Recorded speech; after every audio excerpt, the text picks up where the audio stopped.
Vamos dar início ao nosso estudo, mas antes, como tenho o costume de frisar, a Bíblia é a palavra de Deus escrita, é a nossa única regra de fé e prática.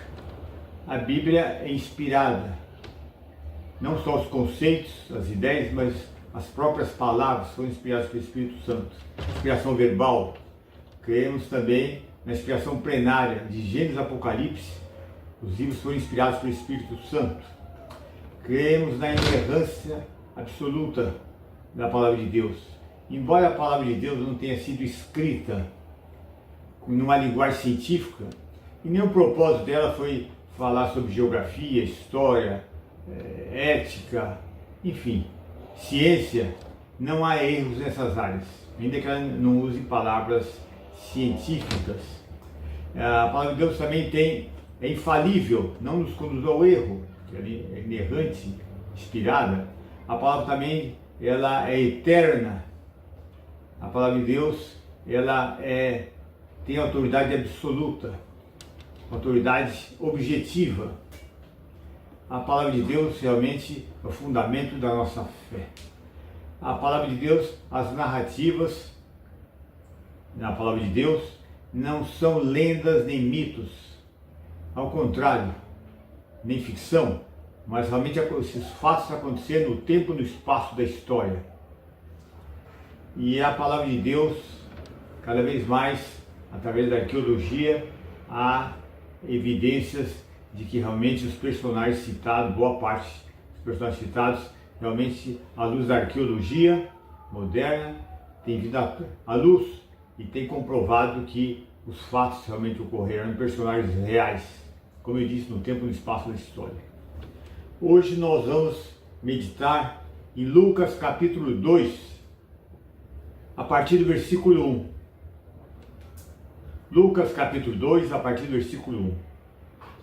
E aconteceu naqueles dias que saiu um decreto da parte de César Augusto para que todo mundo se alistasse ou registrasse. Esse primeiro alistamento ou recenseamento foi feito sendo Quirino, governador da Síria, e todos iam alistar-se, cada um na sua própria cidade. E subiu também José da Galileia, da cidade de Nazaré, à Judéia, a cidade de Davi, chamada Belém, porque era a casa e família de Davi, ou da linhagem de Davi, a fim de alistar-se com sua mulher Maria, desposada com ele, a qual estava grávida. E aconteceu que, estando eles ali, cumpriram os dias em que ela havia de dar à luz. E deu à luz a seu filho primogênito, envolveu em panos e deitou numa manjedoura, porque não havia lugar para eles na estalagem ou hospedaria. Vejam a soberania de Deus e a providência de Deus. Aqui diz no versículo 1: E aconteceu naqueles dias que saiu um decreto da parte de César Augusto que todo mundo se alistasse. Evidentemente, no caso aqui, todo mundo que fazia parte do império. E no caso, o César Augusto foi usado como um instrumento, sem ele ter consciência, que foi um instrumento da providência de Deus. No caso do César, né? Foi usado, de acordo com a vontade soberana de Deus, para cumprir uma profecia do Antigo Testamento. Então, vejam os eventos administrados de acordo com a soberania de Deus, de tal maneira, foram feitos de tal maneira, de uma maneira milagrosa, vamos dizer, né? Que uma profecia do Antigo Testamento se cumpriu literalmente. Isso de acordo com o poder, com a soberania de Deus, com a sua sabedoria também, né? A sua onisciência, enfim, vários atributos envolvidos. E todos eles aconteceram para cumprir o quê? Os propósitos soberanos de Deus. E quais eram esses propósitos soberanos de Deus? Havia uma profecia no Antigo Testamento que Jesus nasceria na cidade de Belém. Belém, o significado da palavra Belém é cidade do pão, casa do pão, né? E por que eu falo que foi da vontade de Deus? Que eles fossem até Belém, tanto Maria como José, para a casa do pão. Por quê? pelo seguinte, nós vamos abrir Miqueias, capítulo 5, versículo 2, do Antigo Testamento. Miqueias, capítulo 5, versículo 2. Miqueias 5, 2.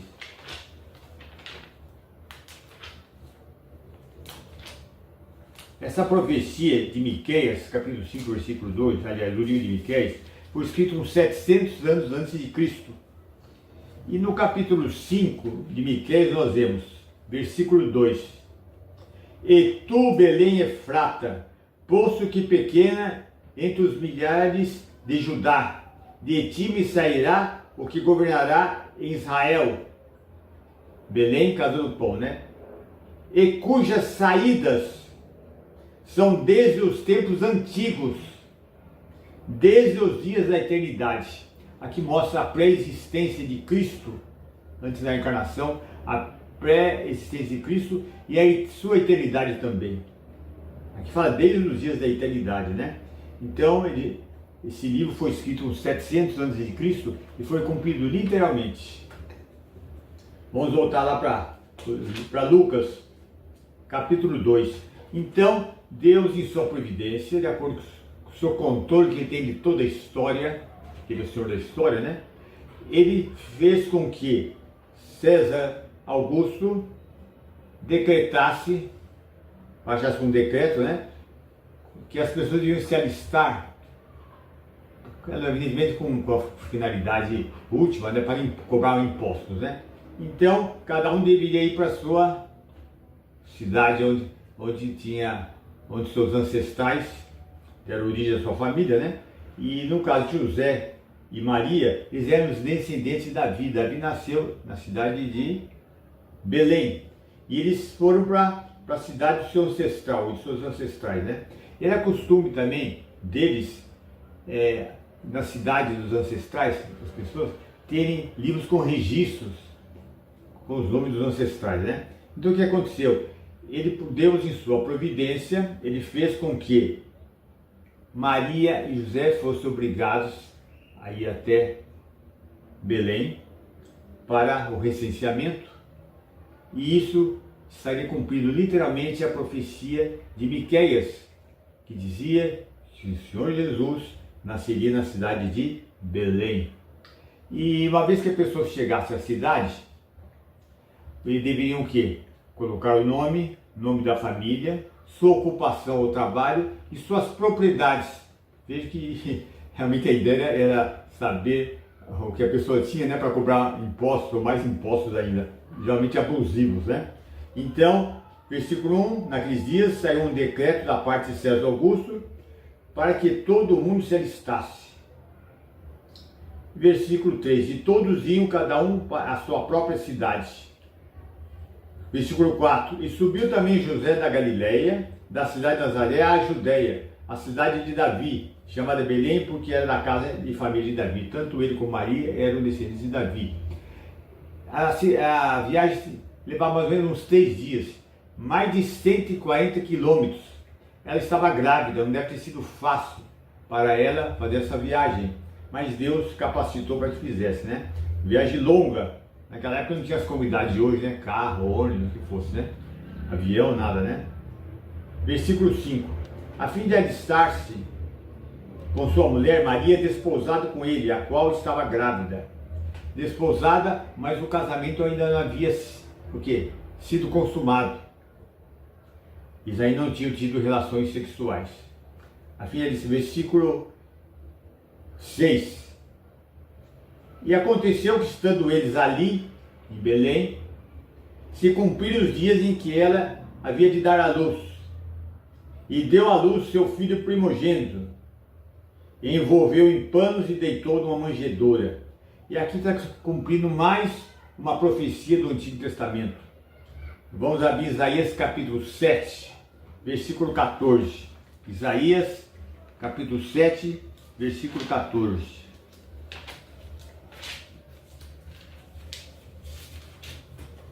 Uma profecia muito conhecida, muito citada e que realmente se cumpriu também literalmente.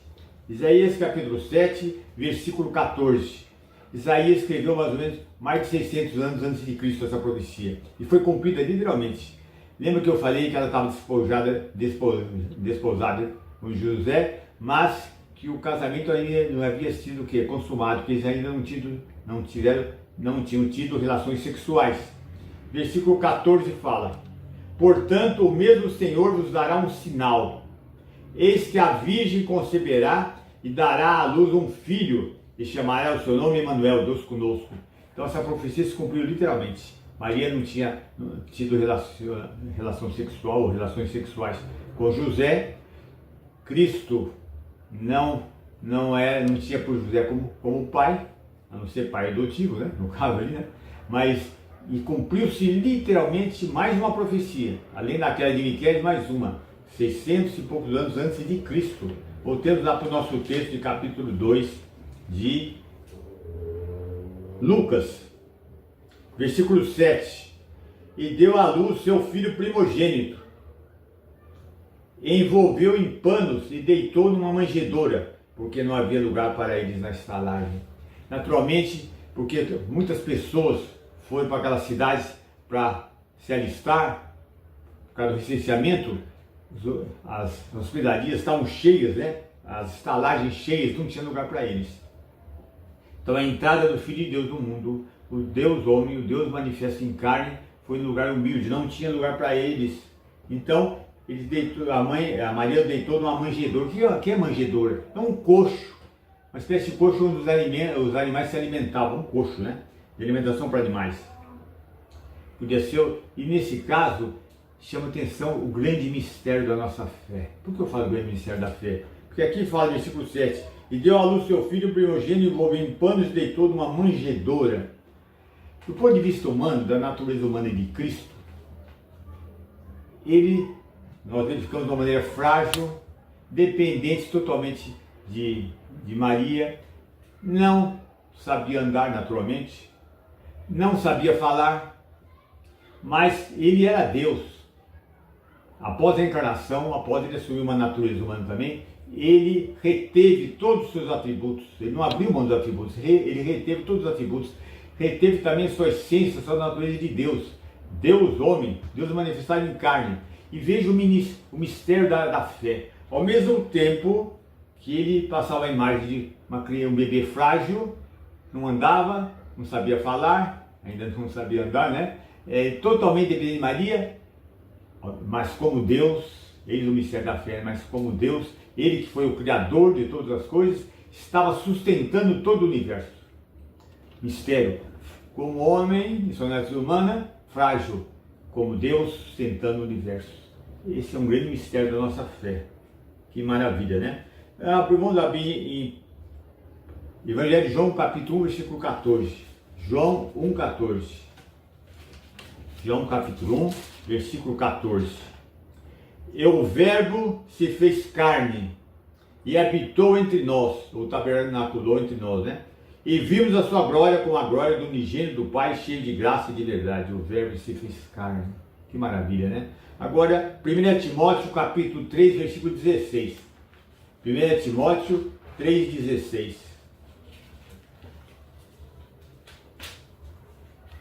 1 Timóteo, capítulo 3, versículo 16.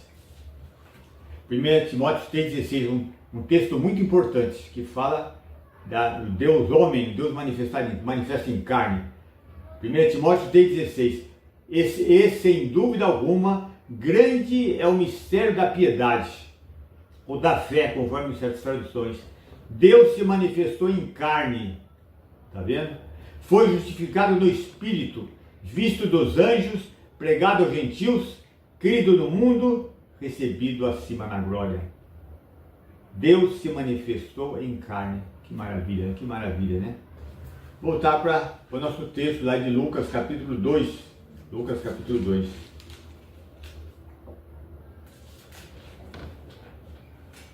E Deus, diante de tudo que ele tinha programado em sua providência, agora há aquilo que nós chamamos os anjos revelando a vontade de Deus para pastores. Versículo 8 de capítulo 2 de Lucas. Olha, havia naquela mesma comarca pastores que estavam no campo e guardavam durante as vigílias da noite o seu rebanho. Naquela época, na parte da noite, os pastores, eles guardavam tinham dois turnos. Durante um turno, uns dormiam enquanto os outros vigiavam. Vigiavam por quê? Porque podiam aparecer ladrões ou animais selvagens que podiam devorar as ovelhas, né? Uns dormindo, outros acordados vigiando. Dois turnos.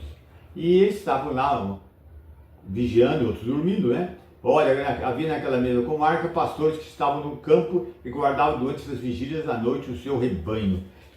O que nós podemos falar a respeito desses pastores?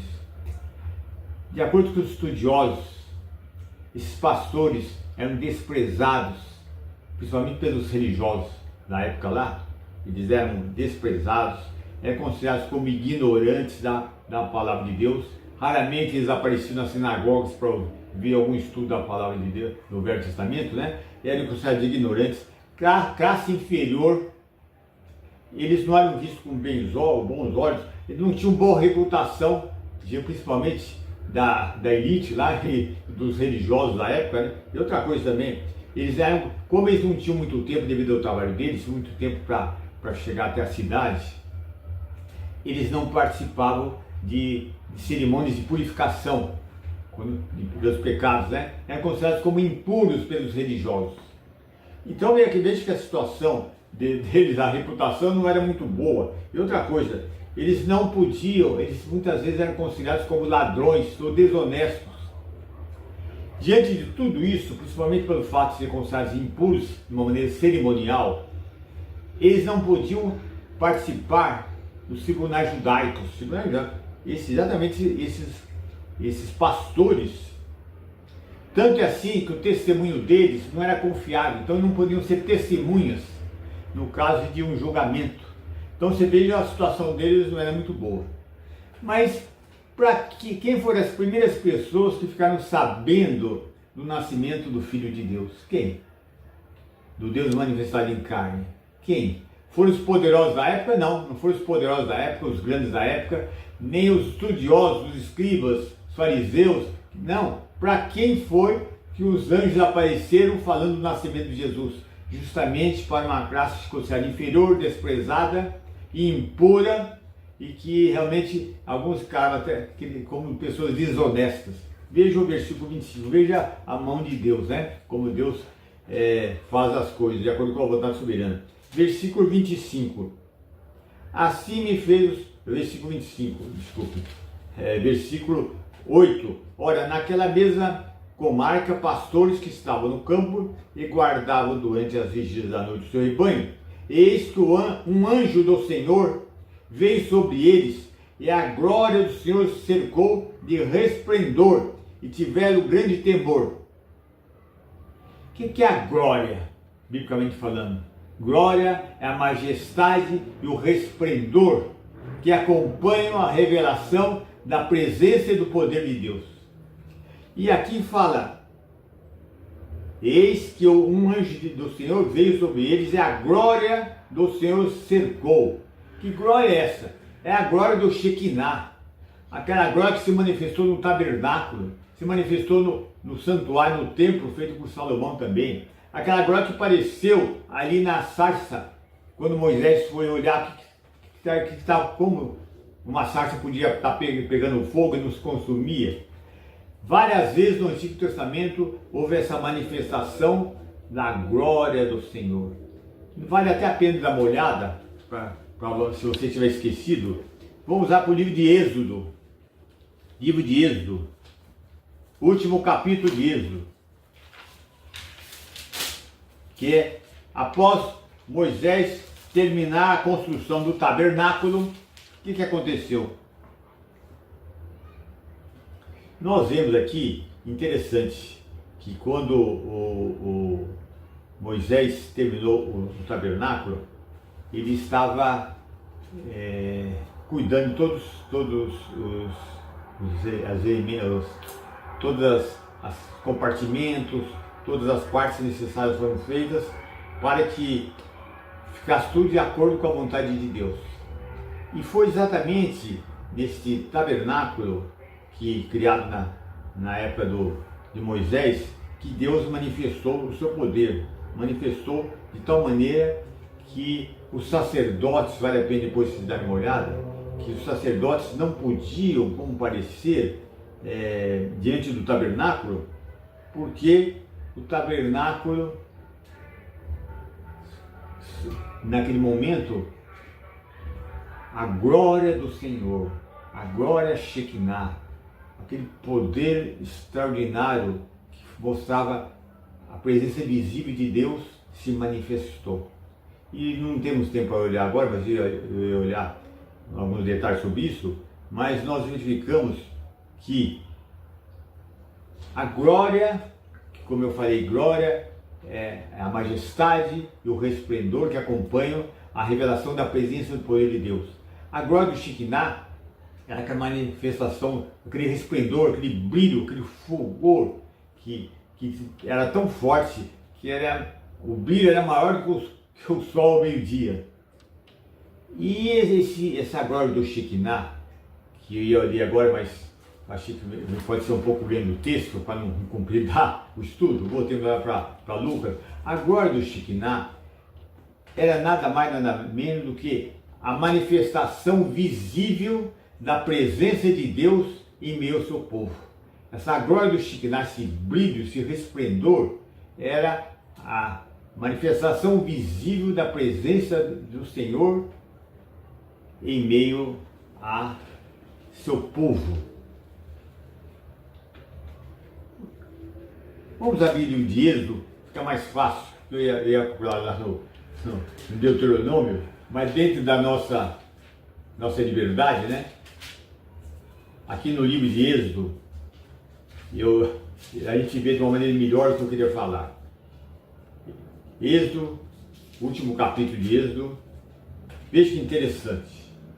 Êxodo, capítulo 40, a partir do versículo 34.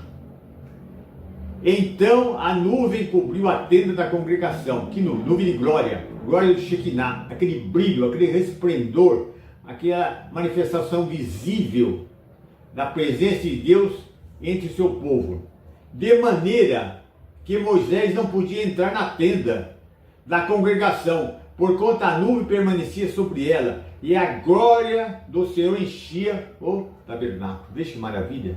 A glória do Senhor enchia o tabernáculo. Vou ver se há mais uma outra passagem. Aqui foi no tabernáculo. 1 Reis, capítulo 8, versículo 10. 1 Reis 8, 10. 1 Reis, capítulo 8, versículo 10. Vamos ver. 1 Reis, capítulo 8, versículo 10. Vamos ver. Olha, bem interessante. Aqui Salomão havia construído o quê? O templo, o santuário. E quando estava terminado, fez até uma oração, tudo, né? E chega no versículo 10, fala o seguinte. 1 Reis, capítulo 8, versículo 10. E sucedeu que, saindo os sacerdotes do santuário, uma nuvem encheu a casa do Senhor. E os sacerdotes não podiam permanecer em pé para ministrar, para servir, por causa da nuvem, porque a glória do Senhor enchera a casa do Senhor. Vê que maravilha, hein? Vê que maravilha. A casa do Senhor. Então essa glória que se manifestou no tabernáculo, a ponto de Moisés não poder entrar lá no local, tal resplendor. E aqui também o santuário, o templo construído por Salomão, os sacerdotes não conseguiam entrar para servir, tal resplendor da glória do Senhor. É exatamente essa glória do Shekinah, esse brilho, que realmente se manifestou no Antigo Testamento em várias partes, que se manifestou lá no capítulo 2 de Lucas, que os pastores ficaram amedrontados. Vamos lá para capítulo 2 de Lucas outra vez? Capítulo 2 de Lucas, e foi exatamente aquela mesma glória que nós verificamos aqui no versículo 9. E Lucas 2,9. Eis que um anjo do Senhor veio sobre eles quem? Os pastores. E a glória do Senhor cercou de resplendor e tiveram grande medo. Agora você sabe que glória que é.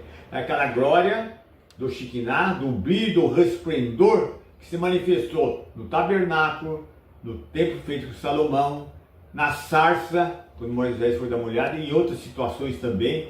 Essa mesma glória se manifestou. Então imagina o medo dos pastores, quando eles viram aquele brilho, aquele resplendor, Deus manifestando a sua glória, a sua presença, a sua majestade lá, e ficaram temendo. Por quê? Porque corria naquela época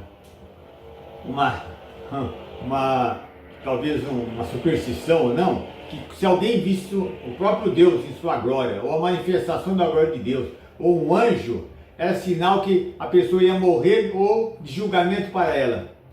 Por isso que o anjo no versículo 10 disse: não temais.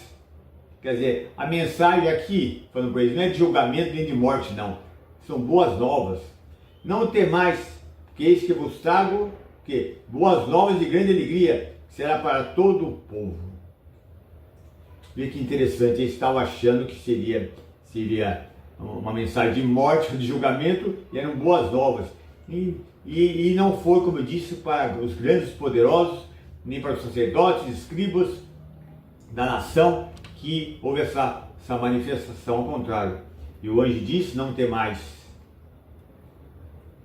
porque eis aqui vos trago boas novas de grande alegria, será para todo o povo. Quer dizer, não é, embora vocês, pastores, só vocês terão essa experiência agora, estão vendo os anjos, né? Então, a glória de Deus manifestada, a mensagem que eu vou pregar, que eu vou revelar para vocês, é para todo o povo. Na verdade, não é só para o povo judeu, mas para todas as nações de todas as épocas, né?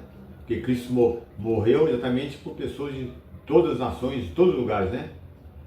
Agora veja a mensagem que ele transmitiu. Pois na cidade de Davi vos nasceu hoje o Salvador. O próprio nome Jesus significa o quê? Salvador. Jesus veio para quê? E como Salvador, para libertar as pessoas da escravidão do pecado. Pois hoje na cidade de Davi vos nasceu o Salvador, que é Cristo, quer dizer, que significa Cristo, o Messias, o ungido. Hoje nasceu o Salvador, que é Cristo, o Senhor. Esse o Senhor aqui significa que ele é o próprio Deus, o mesmo nome aplicado para Deus no Antigo Testamento, aplicado para o Senhor Jesus Cristo também. O Senhor, o soberano, o eterno, aquele que tem autoridade absoluta, o Criador, o sustentador do universo, o Senhor, hein? Aquele que tem autoridade para reinar. Por isso significa, então aí tem o nome completo do Senhor, né? Salvador, Cristo, Senhor. E veja que é como se fosse uma mini teologia, vai? Ele é Salvador, ele é o Messias e ele é o Senhor. Que maravilha, né? Revelando, pois na cidade de Davi vos nasceu hoje o Salvador, que é Cristo, o Senhor. E aqui, ele como Senhor, fala da posição real dele como Messias. Ele tem autoridade para reinar, ele vai reinar um dia. Vai reinar um dia, literalmente, vai reinar. Ele é soberano Deus. E fala o que mais? E isso vos será por sinal. Achareis um bebê envolto em panos e deitado numa manjedoura. 2 sinais foram dados. Primeiro, vocês vão encontrar um menino envolvido por panos e numa manjedoura, coisa incomum, né? Vocês nunca viram uma criança numa manjedoura, né? Num coxo, né? E eram 2 sinais para que eles pudessem reconhecer a criança. E no versículo 13, e no mesmo instante apareceu com o anjo uma multidão dos exércitos celestiais, louvando a Deus, dizendo. De repente, além daquele anjo que deu aquela mensagem, além da manifestação da glória, do resplendor, da glória do Shekinah, aquele brilho intenso, ainda apareceu o quê? Exércitos celestiais, vários anjos, louvando a Deus. Imagina que grande coral, né? Dizendo: glória a Deus nas alturas, paz na terra, boa vontade para com os homens. Ou glória a Deus nas alturas, paz na terra aos homens aos quais ele concede o seu favor. Ou paz na terra às pessoas que recebem a sua graça. Evidentemente, só que aquele que se apropria do Senhor Jesus como Salvador pessoal é que realmente são bem-aventuradas e que realmente terão paz com Deus e a paz de Deus, né? Essa foi a mensagem. Glória a Deus nas alturas, paz na terra aos homens aos quais ele concede o seu favor imerecido. Em outras palavras, as pessoas são os objetos, o quê? As pessoas são os objetos da graça de Deus. Da graça de Deus. Palavra maravilhosa, a palavra graça, né? Versículo 15. E aconteceu que, ausentando-se deles, os anjos para o céu, foram embora, disseram os pastores uns aos outros: vamos, pois, até Belém, vejamos isso que aconteceu e o que o Senhor nos fez saber. Um pastor jamais abandonaria seu rebanho.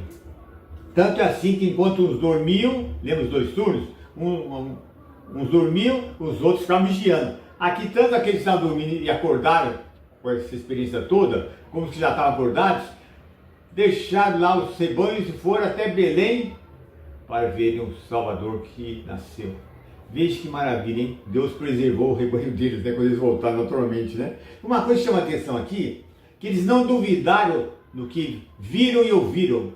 Para eles não era uma alucinação, não era uma alucinação, não era percepção de um objeto externo quando aquele objeto não está presente, não foi, não, ao contrário, eles aceitaram literalmente, creram que aquilo aconteceu e fizeram o quê? Foram proclamar, foram ver e depois proclamar aquilo.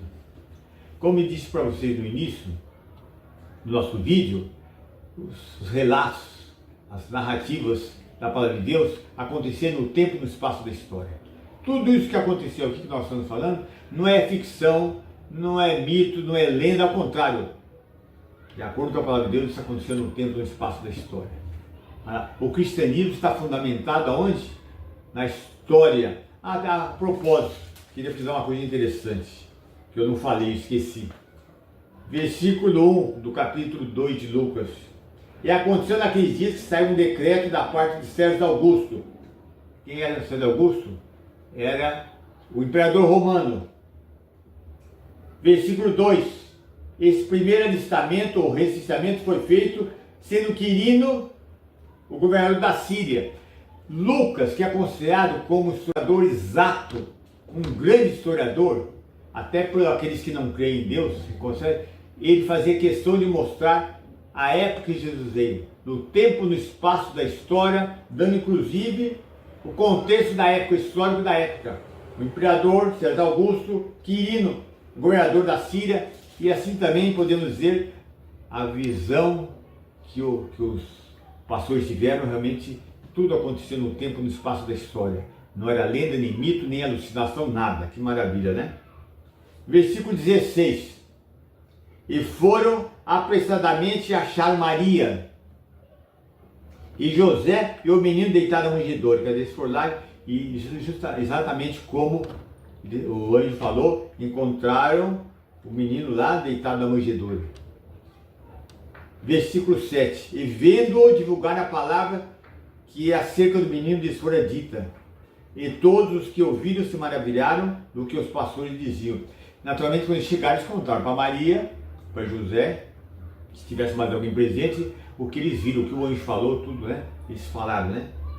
Versículo 19. Mas Maria guardava todas essas coisas, conferindo-as em seu coração. Interessante. Maria tinha o discernimento profundo do significado de tudo aquilo que estava acontecendo. Por isso que fala, ela meditava, conferindo, guardava nas suas coisas e conferindo em seu coração. Ela estava repetindo. Versículo 20. E voltaram os pastores, glorificando e louvando a Deus, por tudo que tinham ouvido e visto, como lhes havia sido dito. Interessante, como eu falei, os pastores que eram mal vistos, não tinham boa reputação, que eram rejeitados, considerados como classe inferior, não podiam ser testemunhas nos tribunais judaicos, foram exatamente as primeiras testemunhas Os primeiros que pegaram a mensagem do Evangelho da vinda do Salvador foram justamente essas pessoas. Que coisa, não foram os escribas, não foram os fariseus, não foi o rei Herodes, não. Foram exatamente essas pessoas rejeitadas, humildes pastores, ignorantes, foram os primeiros mensageiros. Interessante, no versículo 20, voltaram os pastores glorificando e louvando a Deus. Que coisa, hein? Eles voltaram para o trabalho deles, naturalmente pelo caminho foram comunicando para todas as pessoas, né? Eles não eram os mesmos mais, voltaram transformados. E voltaram os pastores glorificando, adorando, louvando a Deus, porque por tudo que tinham ouvido e visto, e eles não guardaram para eles. Interessante, eles não guardaram para eles, ao contrário, eles comunicaram para as outras pessoas, louvando a Deus. Então, eles ouviram a mensagem, entenderam, creram, obedeceram, foram até o local, obedeceram ao que o anjo falou. E o que eles fizeram? Viram, foram agraciados ao ver o Salvador que havia nascido. O que mais eles fizeram? Testemunharam com alegria, adoraram, louvaram ao Senhor. E voltaram para o seu trabalho diário. Naturalmente Deus preservou o rebanho deles, para que ninguém roubasse ou uma fera, começo dos animais lá, as ovelhas. Eles voltaram transformados e adorando o Senhor. Que texto maravilhoso esse, que fala da graça de Deus, do Salvador que nasceu, que veio para salvar. Como eu falei, ele veio para quê? Para libertar as pessoas da escravidão do pecado. Você que está me ouvindo, não sei qual a religião sua, se é que tem uma religião, não sei se está se preparando para a comemoração do Natal, daqui uns dias. Você já teve um encontro com o Senhor Jesus como Salvador pessoal? Não me refiro a se unir, não tem nada de... É muito bom se unir, estar com a família, comer, trocar de presentes, tudo bem. Mas essa não é a essência do Natal. A essência do Natal é exatamente a vinda do Salvador, o Redentor, aquele que veio nos livrar da escravidão do pecado, remover, para que a culpa fosse removida, nos libertar da condenação do pecado no inferno, nos dar a vida eterna. Ele veio. E o que você tem que fazer para poder realmente ser salvo? De que maneira o Senhor Jesus pode te salvar? Você crê que Ele morreu no teu lugar. Crer, aceitá-lo como Salvador pessoal. A partir do momento que o Senhor recebe como Salvador pessoal, você é salvo, nasce de novo, uma nova criatura. O Espírito Santo vem habitar em você. E você realmente terá a eternidade toda para compartilhar com o Senhor. E você que já recebeu o Senhor Jesus, você tem se alegrado ao ler a palavra de Deus? Você, quando lê a cada ano, na época do Natal, ou quando vai aos cultos, a uma pregação, você se alegra com esse texto? Ou você recebe friamente a leitura de um texto como esse? Ou você é indiferente, está frio, parece que não toca o seu coração? Vale a pena conhecer o Senhor Jesus. Vale a pena, dependendo do Espírito Santo, para entender a palavra de Deus, procurar Jesus na palavra de Gênesis, Apocalipse, ter comunhão com o Senhor Jesus, adorá-lo, ter intimidade com Ele, enfim, confiar no Senhor Jesus, ter a consciência que Deus é real. Se seu cristianismo está meio pobre, se você realmente está frio, se você nunca foi cheio do Espírito Santo, nunca foi controlado pelo Espírito Santo, não tem muito prazer em palavra de Deus, às vezes dá um pouco de sono, é meio aborrecido, seja o que for, confesse seu pecado ao Senhor, busque Jesus na palavra. E aí sim, cada vez que você lê textos como esse, você vai se empolgar. Sempre vai ter algo para falar para você. A palavra de Deus é inesgotável. Você nunca pode dizer, esses textos do Evangelho, já li tantas vezes, desde pequeno, não me toca mais, não. Ao contrário, sempre tem um frescor novo. É a palavra de Deus, está sempre se renovando, sempre tem uma aplicação para os nossos corações. Tá? Aqui, o que nós vemos aqui no versículo 20? E voltaram os pastores glorificando e louvando a Deus por tudo que tinham ouvido e visto, como lhes havia sido dito. Você precisa conhecer mais o Senhor, precisa se relacionar mais com Ele, precisa crescer na graça e conhecimento de Jesus. Qual foi o propósito pelo qual o homem foi criado? Infelizmente houve a queda do homem, a queda histórica, no tempo e no espaço da história. A queda não é mito não, a queda no tempo e no espaço da história. Adão e Eva caíram. E por que Deus criou o homem? E por que Deus enviou Jesus para resgatar aqueles que haviam caído? Por quê? O propósito para o qual o homem foi criado é para conhecer a Deus e adorá-lo. Conhecer a Deus, ter intimidade com Deus e desfrutar da companhia de Deus para sempre. Você, se até então não tem desfrutado dessa comunhão com Deus, que realmente desfrute. Busque o Senhor intensamente na palavra de Deus. Seja um santo adorador. Deus salvou pecadores rebeldes para transformar-se em santos adoradores, que o adorem em espírito e em verdade. E é interessante aqui, eles tiveram a experiência e como adoradores proclamaram a palavra da salvação. De que maneira dizendo: o Salvador veio, o Salvador nasceu. E interessante, o versículo 18: e todos que a ouviram se maravilharam do que os pastores diziam. Vê que coisa maravilhosa, hein? A pessoa tiver aquela experiência, creram, viram o Salvador, tiveram aquele privilégio, louvaram, se alegraram e compartilharam a palavra de Deus. Você tem compartilhado a palavra de Deus? Tá? E o desafio é esse: busque o Senhor Jesus na palavra. Nesse Natal, só terá sentido o Natal com Cristo, em comunhão com Cristo. Nas reuniões da família, antes de comer, antes de se reunirem, leiam a palavra de Deus, orem, louve a Deus, adorem o Senhor. Aí tem sentido o Natal. Porque Natal sem Cristo não é Natal. Vamos orar. Senhor Deus, te agradeço por esse texto maravilhoso que fala do nascimento do Salvador, Senhor. Que texto maravilhoso. Através dos anos, ele sempre se renova esse texto. E textos como o de Mateus também, né? Falando da vida do Salvador, Senhor. Reaviva os corações dos teus filhos que estão frios, estão afastados, que não têm lido muita palavra, não têm testemunhado, não têm se alegrado em Ti, Senhor.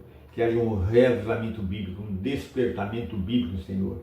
E também peço pela salvação daqueles que estão assistindo esse vídeo, para que tenham um encontro com o Senhor Jesus como Salvador pessoal.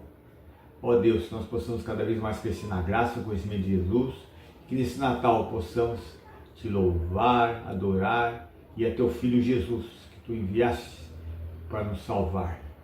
Te agradecemos pela Tua palavra, em nome de São Jesus. Amém, Senhor.